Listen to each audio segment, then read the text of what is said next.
everyone, Aaron here for Zollotech. An iPhone 13 Pro Max has been my main phone for the past 9 months. I swap back and forth sometimes between the 13 Pro and Pro Max, and I find that the 13 Pro Max is the most comfortable for me, and so I keep coming back to it.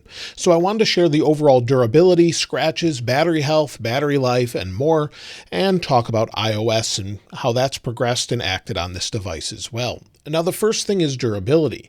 The phone being stainless steel and that I don't use a case has actually held up really well. I know a lot of people say, well, you could just use a case, but I prefer the feel of the phone without a case, and so I typically use it this way. I've used every iPhone since the first iPhone 100% of the time, or most of the time without a case, with the exception of slip cases and a few skins that I've had over the years on the phones. But most of the time I don't use a case, and you'll see the stainless steel has actually held up really well over 9 months. So there's a few scratches here and there on the bottom of the phone, but it's very minimal, and depending on the light, you don't even see it. So most of the time you don't see anything. Now, using the phone like this, setting it down on soft surfaces such as this tabletop, there's really no wear. Sometimes there was wear on previous phones down at the bottom, but it hasn't worn at all.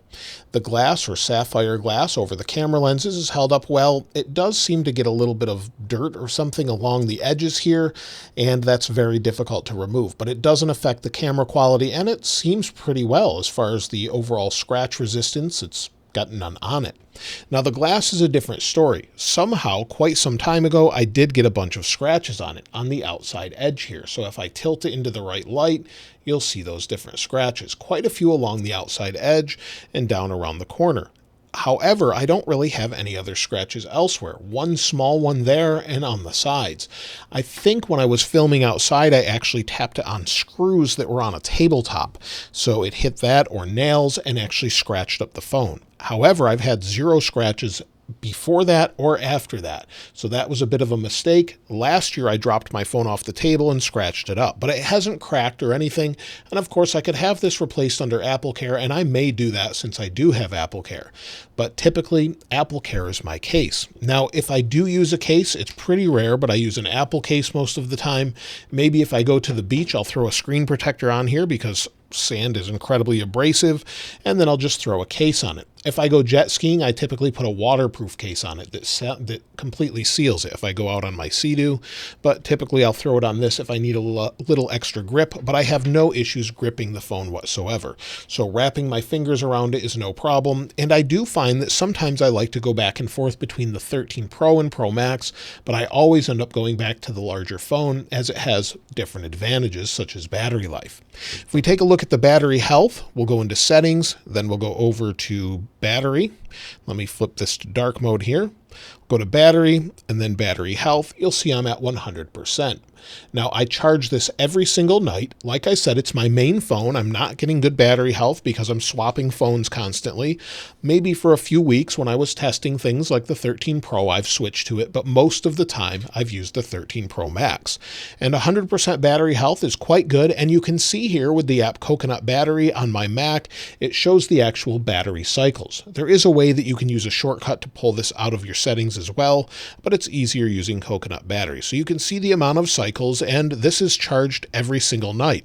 I put it on a wireless charger, a MagSafe compatible wireless charger, and then in my car it's on a regular charger. Other than that, I don't do anything special.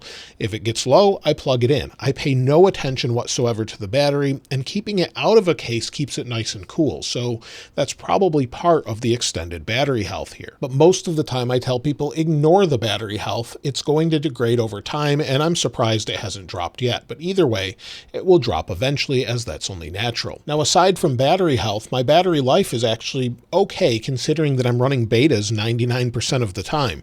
When a public version comes out and there's a little break, that's when I'm running the regular version. But if anything should hit the battery harder, it would be betas. So you'll see here I have 2 hours and 19 minutes of screen on time, 4 hours and 23 minutes of screen off time, and used about 50% of my battery, meaning that it would cycle more often than other people's batteries unless you're a really heavy user.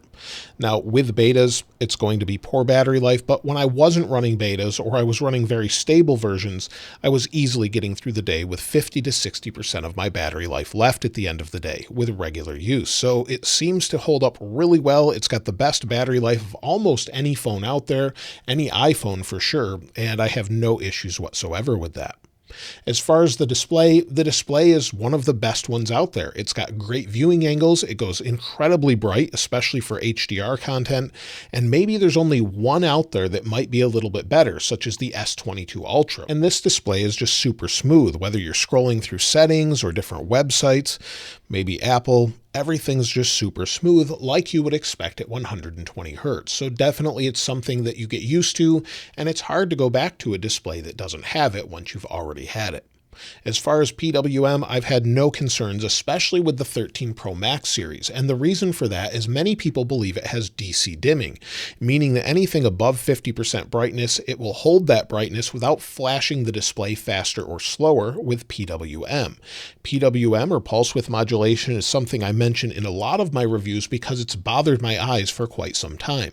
However, the high rate of PWM on this display, flashing faster or slower to make it appear brighter or dimmer, or more dim, is something that doesn't bother me at all on this display. So they've done a great job with that, and if you're someone that's sensitive to it, I would definitely try out a 13 Pro or Pro Max, as they don't seem to bother my eyes at all. Unless you're one of the most sensitive people to it, it would probably be great for you. I've had zero issues with green tint or red tint on this particular device, whether that's at super low brightnesses or high brightnesses, anything else. I've never seen green tint on this, and it seems to be either fixed with an update or Apple got its displays calibrated properly this time around. Some other iPhone 13s may have it as displays were subpar and had some component changes with BOE with iPhone 13 and 13 mini. You may see some green tint there, but with on the Pro and Pro Max phones, it doesn't seem to be an issue.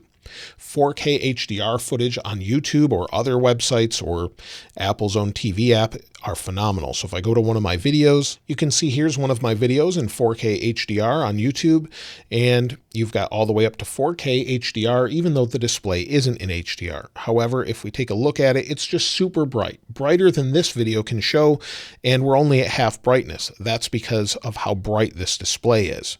And so it looks great for all of that content. So one of the best displays out there for sure, and it's super bright and bright enough to be easily visible in sunlight, so no issues there. Of course, the cameras are phenomenal as well. In fact, that last video in HDR was filmed with an iPhone 13 Pro camera. These cameras I often use. In fact, I use the 13 Pro cameras, which are the exact same thing, for videos on the weekend when I do follow-ups in HDR. The past few, I've actually just used this camera because it does such a great job, and you just hit the record button. There's nothing to do. You just hit the button and go ahead and use the camera. It's super simple and looks great. There's not a whole lot of configuring, and the overall quality of it turns out great enough that many people compliment it. Even if I'm using better cameras, they compliment this camera over that. In low light, it's pretty good. It's not going to be as good as an SLR, but portrait modes and everything else have improved, and they've been really great. Speakers over time have stayed nice and loud, and reception is probably the area where it's varied the most depending on iOS updates. With overall reception, I have T-Mobile. It's been pretty good with iOS 16. There's been variants of iOS 15, such as iOS 15.5, where reception has been pretty terrible. Switching between 4G and 5G and then just different cell towers seems to be very problematic for some. I know with iOS 15.5, sometimes people have to reboot their phones just so that it will work again. So it looks like they've fixed it in iOS 16, but with these being Qualcomm modems, I wouldn't expect that. The antennas seem to be fine. Reception overall seems to be okay, but sometimes it just doesn't work properly. And so as far as using the iPhone 13 Pro Max over that amount of time, it's definitely the best iPhone I've ever used, with the exception of using betas, but those are more buggy and have different issues. But generally, if you push the software aside, as Apple gets this to be better and better, the hardware is the best hardware Apple's ever made, and it's going to be hard to top with an iPhone 14 Pro and Pro Max.